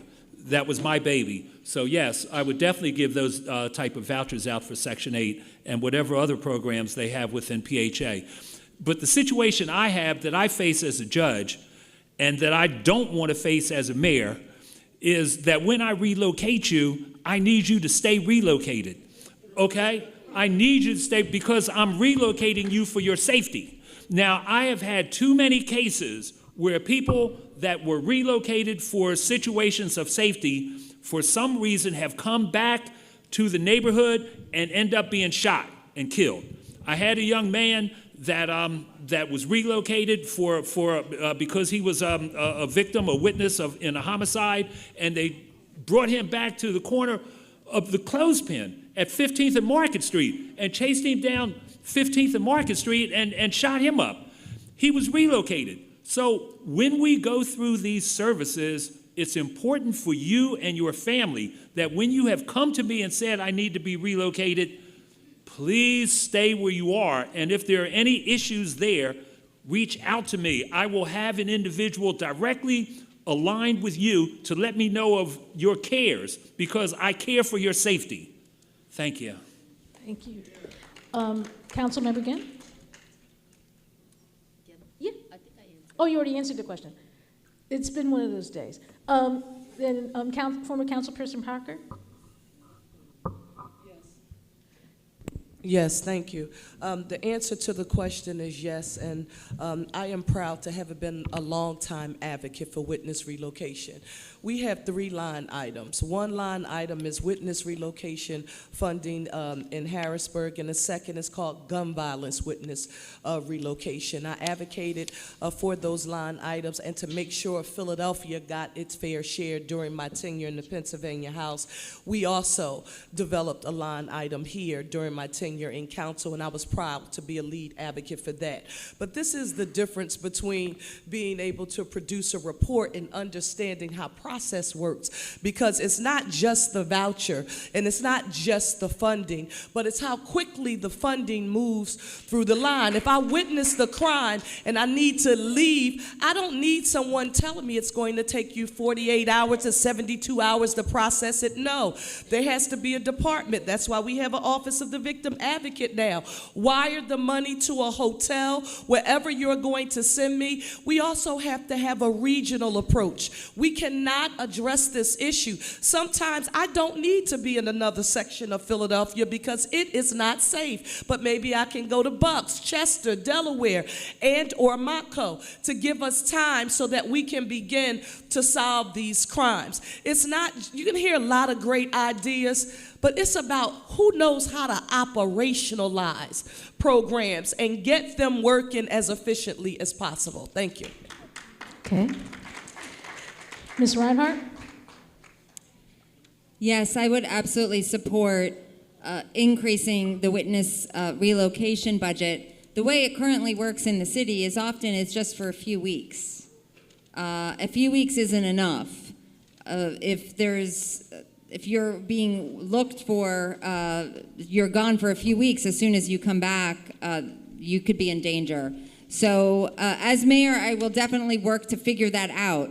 We need to have common sense solutions that are also compassionate, and that's the way that I'll lead. We need to make sure that people are taken care of that are cooperating with the criminal justice system. And then overall, we have to make sure that the neighborhoods are much safer by providing opportunity and job pathways in addition to a law enforcement component. So yes, I plan to work every day to make this system work better. As Chief Administrative Officer of the city, I oversaw about 1,000 city employees, the back office function of the city, procurement, IT, and other functions. And I saw so much of how departments were siloed. And if you went to one department, it would send you to another department. I plan to break those down. I started that work as Chief Administrative Officer. I'll break down those silos so things work faster in city government. Thank you. Thank you. Our next question comes from Victim Witness Services of South Philadelphia. Is Tanasia Jackson here?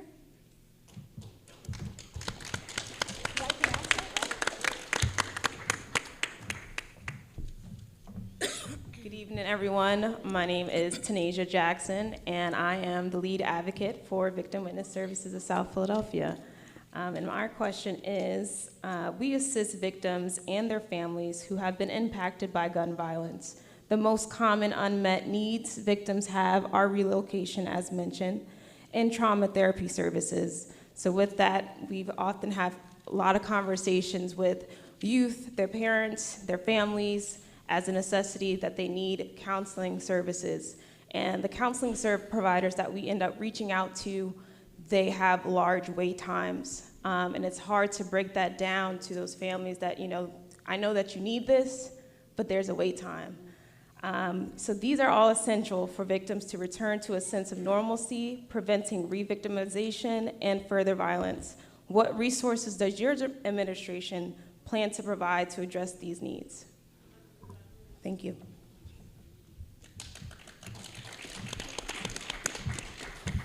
Okay.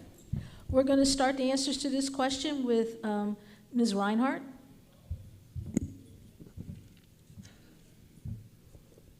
So the city of Philadelphia spends over $1 billion a year on behavioral health services. That's both mental health and addiction services. We need to do a much better job at getting trauma treatment and therapy to people that need it as quickly as possible. As mayor, I will make sure that there's rapid services so that if you do need therapy, you can get it immediately. The city needs to work better for people. And right now, it's not working for people. It truly isn't. And as mayor, I'll make sure it does work. So that is what I'll promise to you.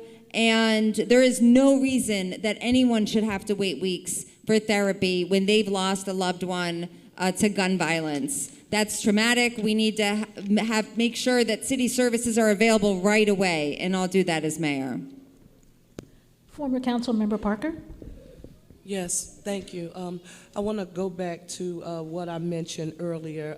It is true relative to that dollar amount, it's $1 billion plus for mental and behavioral health. But now, for the first time in my lifetime, particularly with the Black community and brown community, there's no longer a stigma to talk about mental and behavioral health, right? So you no longer have to sweep it under the rug. But there is a lack of culturally competent providers.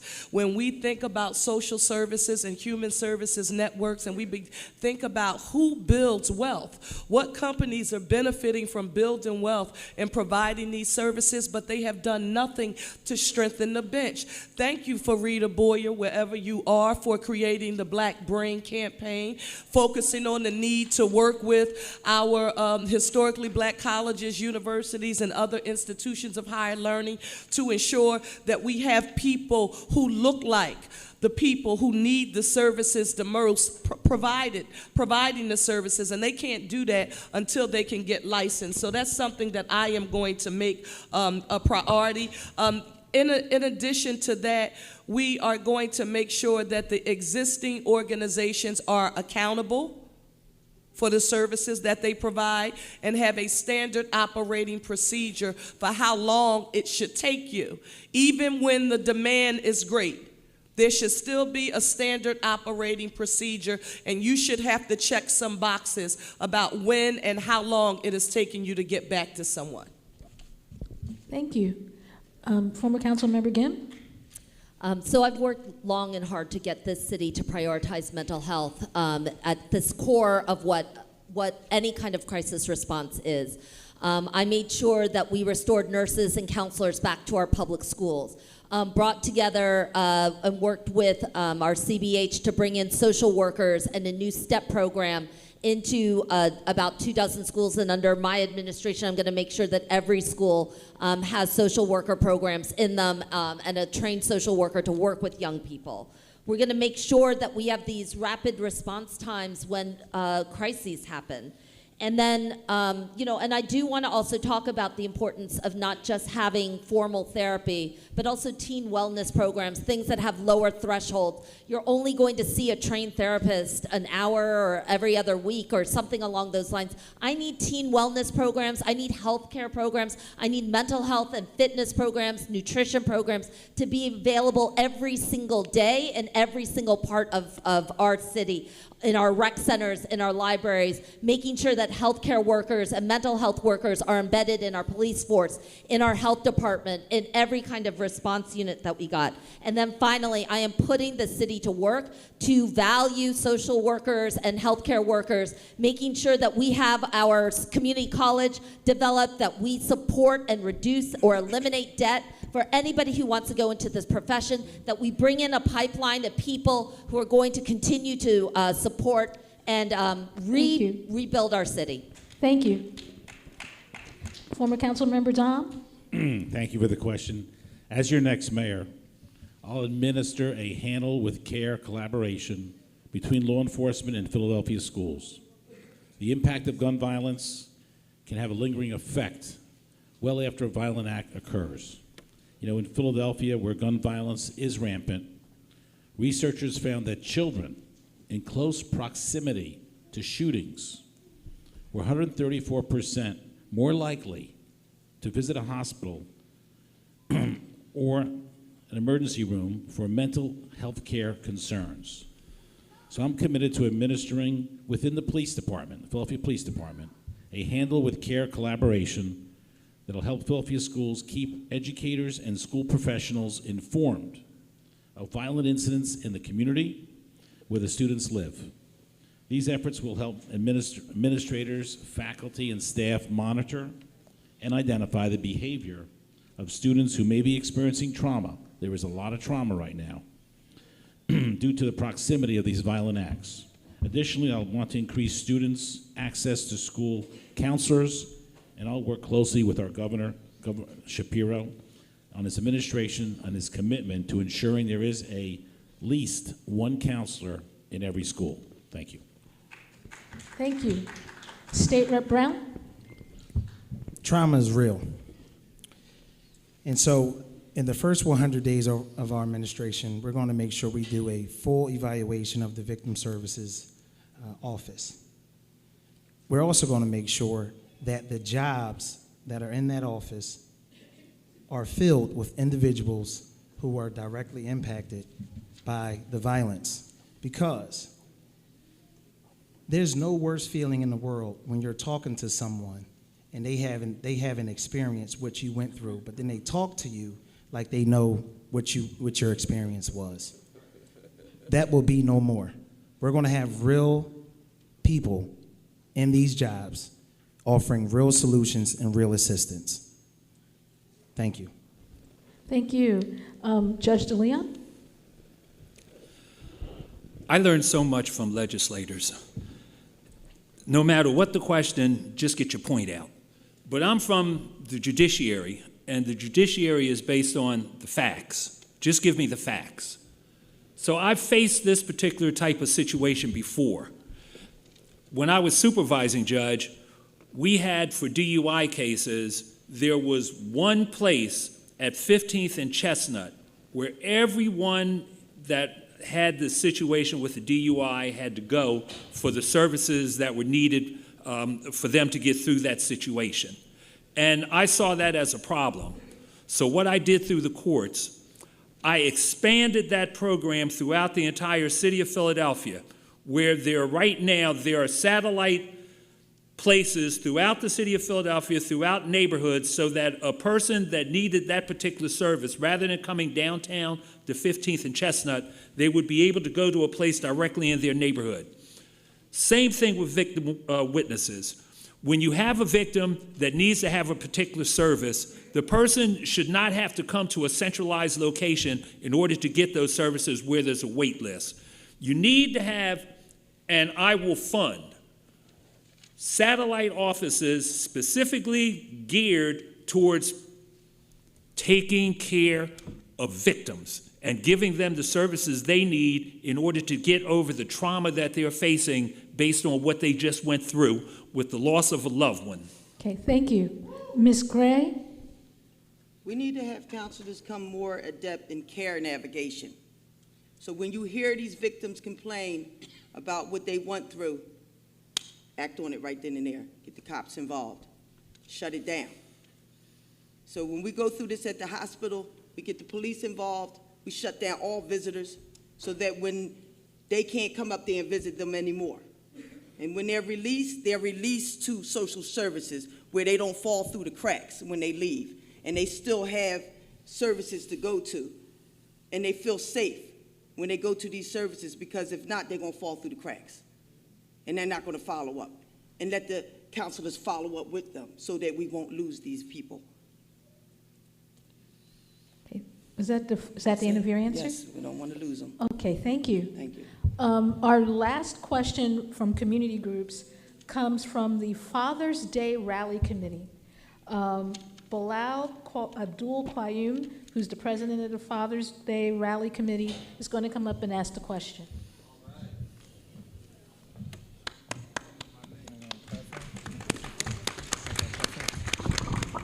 Good evening, candidates. Good to see you. I'm going to make a statement before I ask the question. I want you all to look at everybody in the audience. And the reason I'm asking you that, looking to do that, is my question, and some of you have answered it already. Are you willing to support a citywide hearing campaign in the city of Philadelphia, working with the victims groups? Very simple question.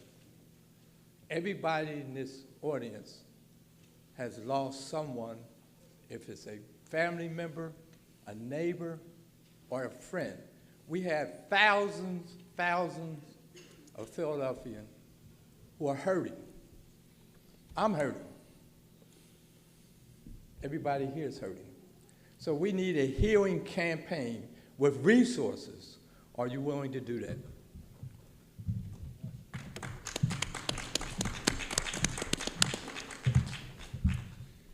Okay.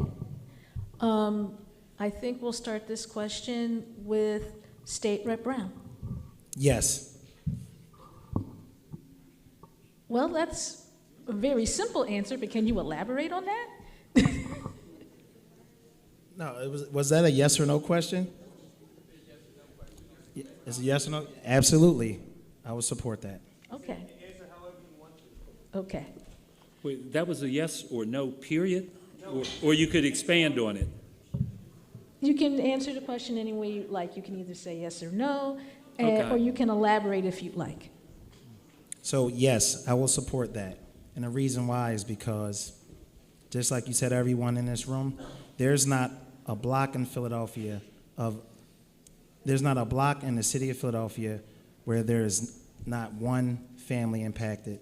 And I believe that if we did something like that, it would be wonderful for the city, us coming together, and people need to see us hand in hand working together to solve this problem.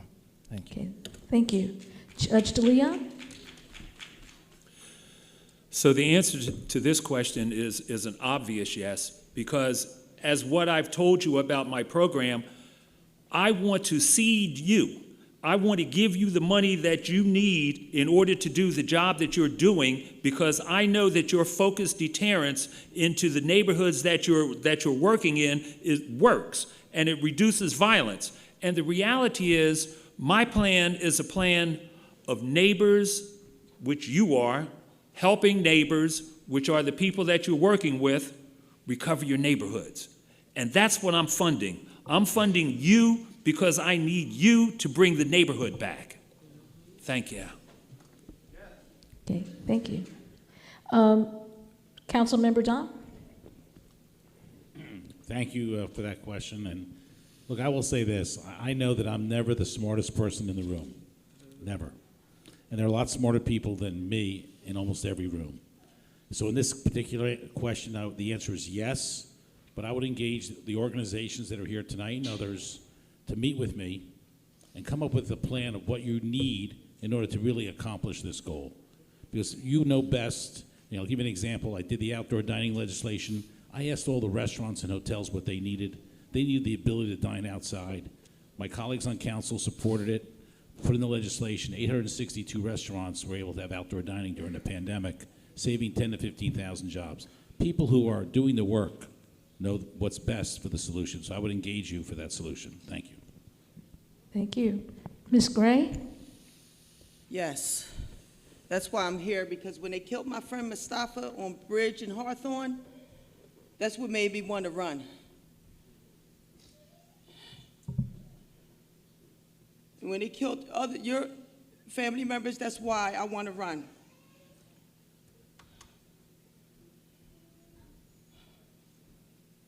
Sorry. That's okay. That's why I'm here. So I can fight for Mustafa and every victim here. Because his last words was, he didn't know whose hand to shake. So I want to shake each and everybody's hand when I get into office. And I'm not going to be afraid to shake your hand. And like I was out here getting these 1,000 signatures so you can see me on the ballot as number 4, I'm going to be out here every day in your face. Every day. Because I'm not scared. And as a protective service officer, I will fight for you every day and fight for your children. Because like I said, we can't lock them up. So what are we going to do with them? Open up these rec centers. Give them something to do this summer. Give them a job. I started working at 15, and I'm here today. So I want to fight for your children. I want to fight for Mustafa and your son and your daughter. Thank you. Thank you. Councilmember Gym? So the loss in our city has been unbearable, and the transformation of our city, as I said earlier, has to be around investments. And to me, the people who lead it are the people who have experienced the violence that not only happens in the loss of a young one, but when a city can't respond, doesn't respond, or refuses to respond.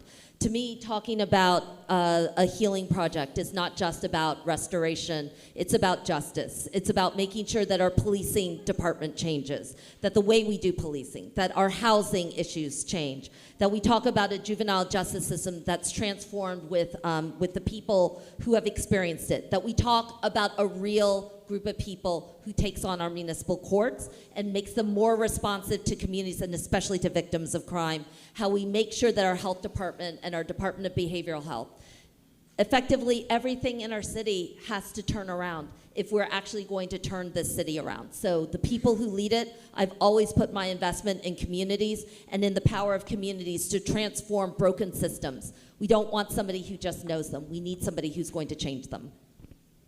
Thank you. Ms. Rhynhart? Absolutely. I would support a citywide healing project, a healing campaign. We need healing. And as mayor, I would want to work with the community groups, the activists, the leaders, all of you to move forward, to find solutions. And part of that is going to be creating opportunity through fixing the schools in every neighborhood. It's going to be making sure that there's parks and library and rec, and that there's true healing from the crimes that have occurred. So absolutely, yes, I will. Thank you. Finally, Councilmember Parker? Yes, the answer is absolutely. And the only way for us to really begin to heal is when we begin to put people on a path to self-sufficiency and get them off of the poverty hamster wheel. If you want to see violence reduced in our community, bring hope and pride back to our community by giving men and women the ability to earn a wage that allows them to take care of their own families, not just rent a house, because when you see what people are renting houses for, you say you done paid that mortgage 4 times over.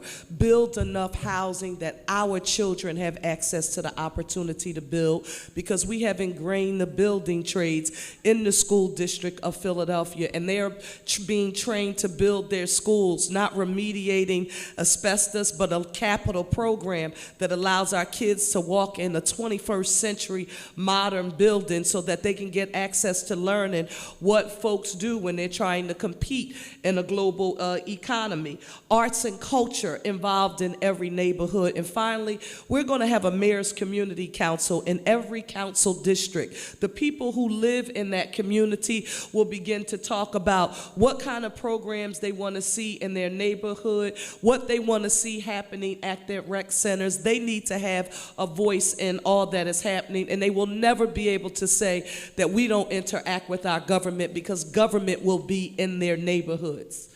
Thank you. And that is the final question from our community groups. Let's give everyone a hand, the candidates and the groups, for having such terrific questions and for giving us such great answers. Now, we're going to take this time to bring in candidate questions from the audience.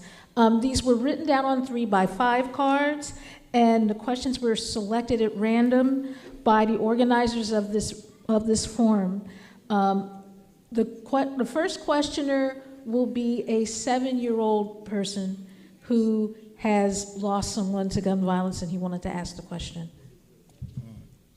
Oh, look at there.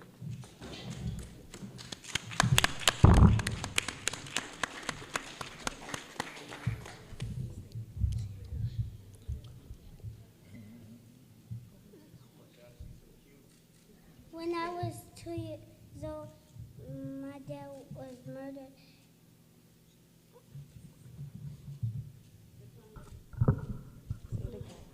Say it again. When I was 2 years old, my father was murdered. Like he Thomas, I wonder why this happened to him. I am a lost little girl without a father. I want justice for him. How can you help me?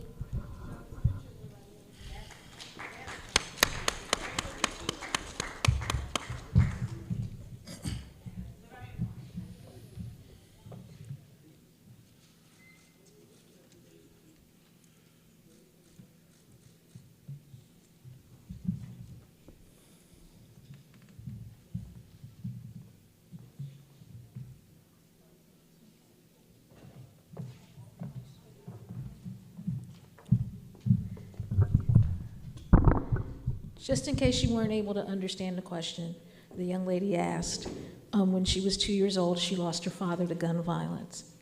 And she wanted to find out from all of you, why did that happen, and how to prevent it from happening again. And I know that that's a very simplistic question, and it may not be the easiest for you to answer, but I'm hoping that you will consider the source of the question and try to make it understandable for her and all of the other kids that have asked that question. So I'm going to start with Ms. Gray. Young lady, I don't know why they did that, but I hope that you and your family find some solace, and I hope that they court them or court whoever did this to you. But you're growing up so beautiful, and I want you to be an advocate for those that it happened to also. Be an advocate, and you're starting off that way because you're asking the question, why? And we don't know why. Rage. I don't know why. But I hope that her family finds peace. And all I can say is that I'll just be marching these streets every day with the police. Put more police out there so they can catch the people that did it, and I hope they did. But I hope you find peace in your heart and not hate. Okay. Ms. Rhynhart?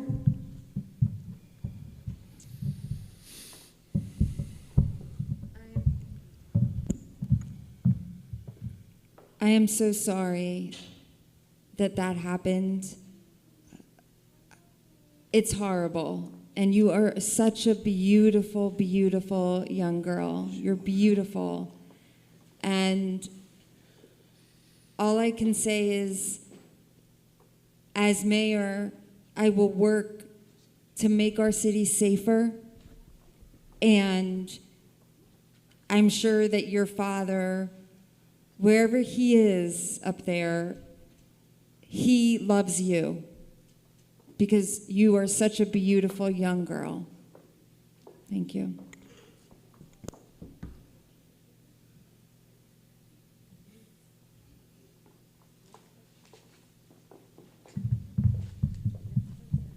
The moderator needs a minute, but I'm going to let her ask the question. No, I'm good. Okay, so I know. Mr. Domb?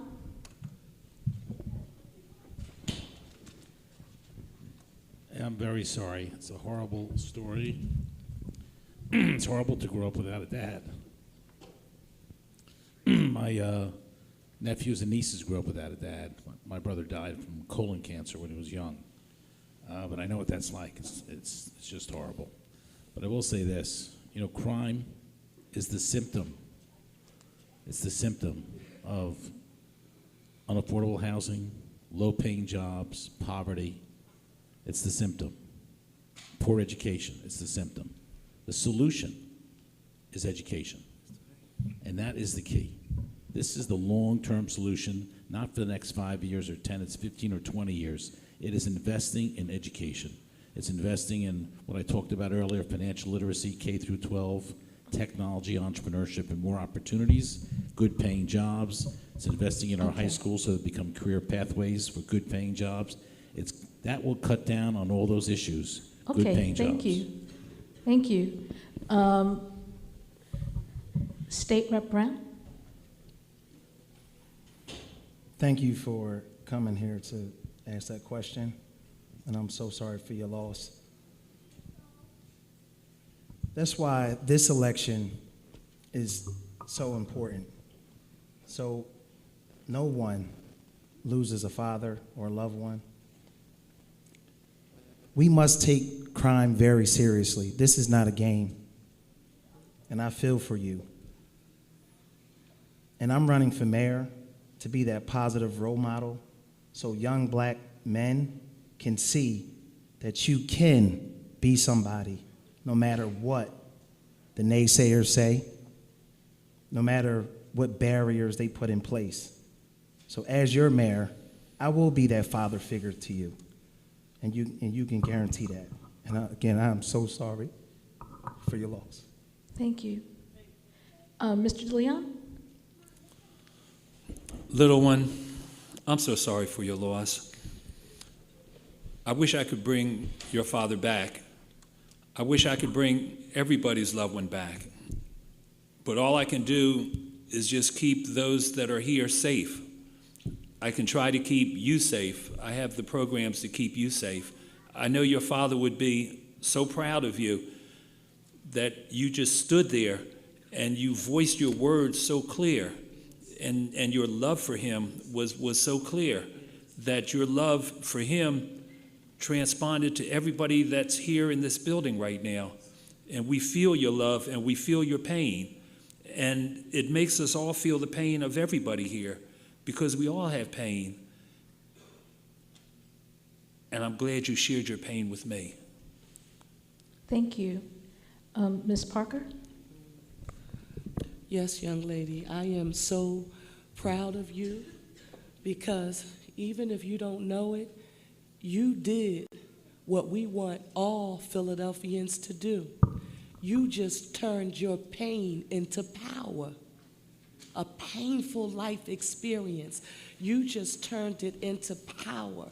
And what we want to do is to make sure that every little girl, every little boy, or anyone similarly situated, that they get access to every opportunity that we have readily available so that you can become self-sufficient and live in a safe, clean, and green community that will provide access to economic opportunity for all. In addition to that, we want to make sure the school that you go to is modern. The recreation center that you go to is modern. And we also want to think about every little girl and boy who really doesn't have a mother and father raising them, because I know we want to act like everybody's growing up in a Cosby environment, but that's not real. Some people are growing up like Michael, JJ, and Thelma, and some are growing up like me in what we call kinship care. I don't know if you know it, but that's when young people are raised by somebody other than their biological parents. That's who I am, and no, that's what we have to control for. So access to opportunity and to make sure that you have every option available to you so that you can be who it is that you want to be when you get older and continue to turn that pain into power, because that's what you did tonight from the mouth of babes. Thank you. Ms. Gym? Beautiful child, I want to say that you are surrounded by love in this room, that there is so much love for you from a whole village that is trying to get back to this city. It's been my belief that we have to restore that village to our city, that we have to restore the caring of all of our young people like yourself, to make sure that every institution that we've got in our city is built around you so that you can continue to speak truth to power, so that you can continue to find your voice, that you will find mentors in all of the areas that you come into, whether you know that it's a quality school that fills you with the opportunity to dream and be who you are, with arts and music programs that remind you of life, that teach you how to create memory for your family and a family history and legacy that you'll claim for your own. But most important, I just want you to know that you are surrounded by love, and we are gonna bring a radical love back to this city of Philadelphia. Thank you. She said thank you. Now, I understand that folks in the audience had questions, but it is going to be really, really hard to follow that question. So what we are going to do is to give your questions to the candidates so we can get answers for you to the questions that you had. And we are going to wrap this up by giving each of the candidates a minute to do a closing statement before we all go home tonight and hug our children a little tighter. We're going to start with Ms. Gray. From the words of Marvin Gaye, what's going on? What's going on, Philly? There's far too many of us dying. And you know we gotta find a way to bring some loving here today, because war is not the answer. For only love can conquer hate. So let's find a way. And as your next mayor, I will find a way. Like I said, I'm gonna be out here. Like these police, I'm gonna be in your face. Like I was when I was out here getting these signatures. And I work in protective services. And that's how I am on my job. You can't get past me. You try to get up on that elevator. I'll be like, where you going, where you going? But that's what I do. I take my job serious. Thank you. Judge DeLeon? I'd just like to remind everybody that I'm the only candidate on this stage that's been fighting gun violence for 34 years in the court. Not a single candidate on this stage has a clue to how to reduce gun violence and crime in this city.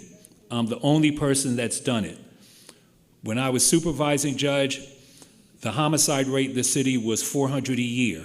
For the 7 years that I was supervising judge, I reduced that homicide rate to 250 a year for 7 straight years. Now, any life that we lose is a life that we don't want to lose. But for that 7 straight years, I did save over 1,000 lives. So I have the program to make sure that more people are safe than anybody that's sitting up here on this stage today. Thank you. State Rep Brown? Well, first and foremost, thank you all for coming out tonight. This was probably the best and most informative forum that we have attended. But I'm running for mayor to give our city the fresh start and the new beginning that we know, that we all know, that we desperately need. I'm running for mayor to protect each and every one of you, because I will be that mayor with the courage and the heart to do what's right, not what's popular. So if you are happy with the conditions of the city, maybe I'm not your guy. But if you want to actually be safe, sit on your porches, patronize the local small businesses, then I'm your guy, because I will make this city safe.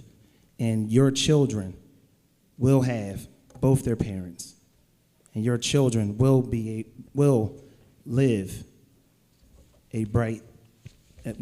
a bright future and live a full life. Thank you. Thank you. Councilmember Domb? Well, thank you tonight for hosting this. Thank you, Councilmember Johnson, and all the groups organizing this event.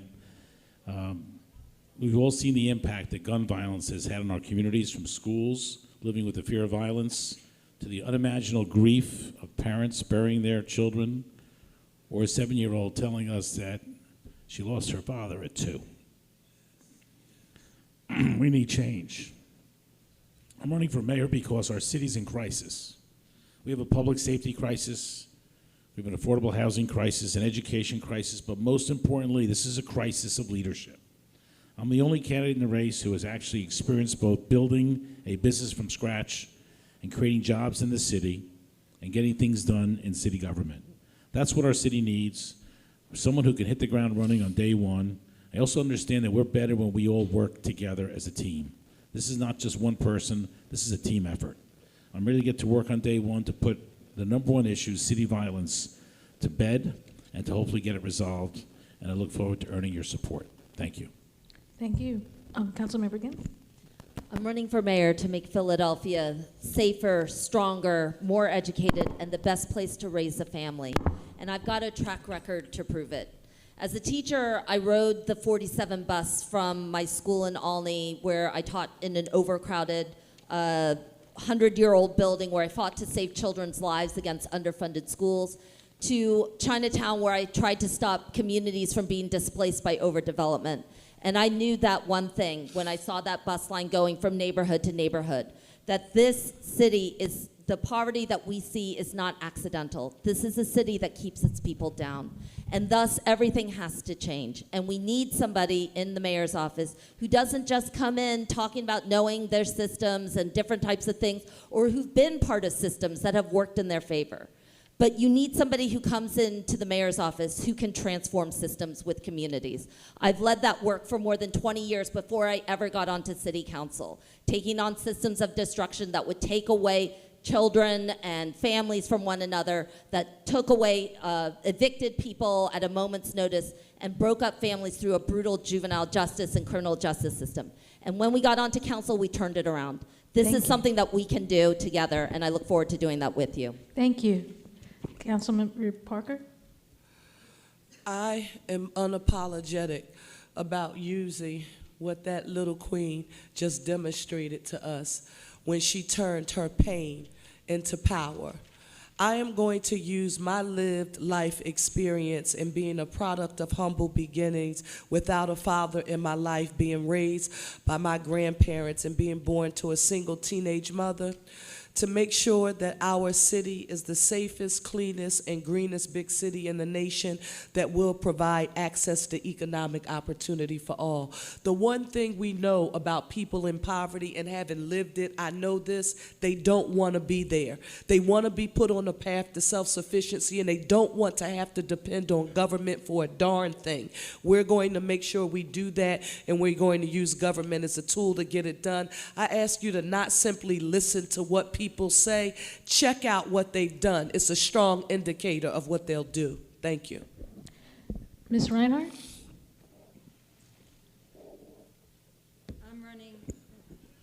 I'm running for mayor to use my 15 years of experience working for the residents of our city, close to a decade working for 2 different mayors, and the last 5 as the independently elected city controller. I know the city's budget inside and out from being the budget director. I'm the only one running with city executive experience, running the controller's office for the last 5 years.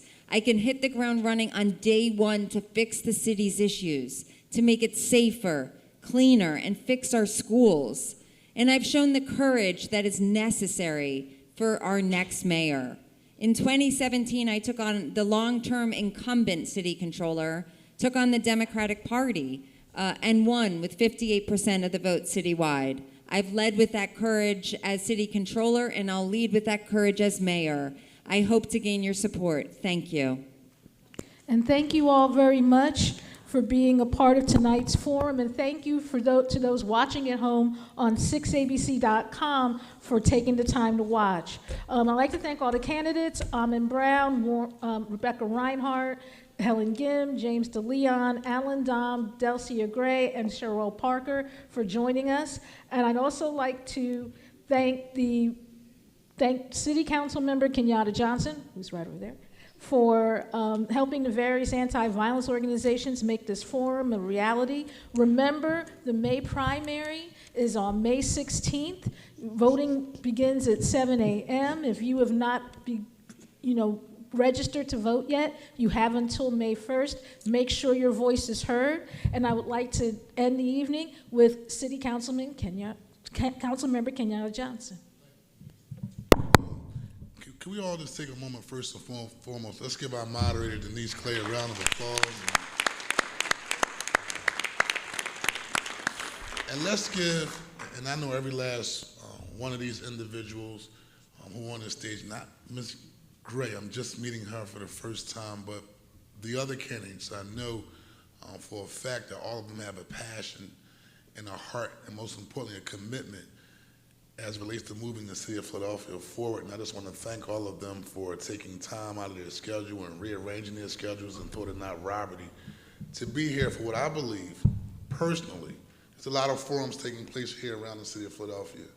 But for me, the number one issue that we are addressing day in and day out, when we turn on the news, day in and day out, when we go on social media, day in and day out, is addressing the senseless issue of gun violence day in and day out. And these mothers, these fathers, these families who are here today are standing up against what we continue to see day in and day out, which is an injustice to all of those who have been severely impacted. And so to all of the candidates, please give them a real big round of applause. I just want to personally say thank you, and thank you. And to all the groups that are here, we were meeting on the phones on the weekend and taking time out of our schedule to make sure that we will continue to advocate and make sure this issue is elevated to the number one issue that we're addressing here in the city of Philadelphia. So thank you very much, everyone. And don't forget to vote on May the 16th. God bless. Good night. If I could ask the candidates to sit for just one moment, we want to take a group shot. Just give me 3 minutes.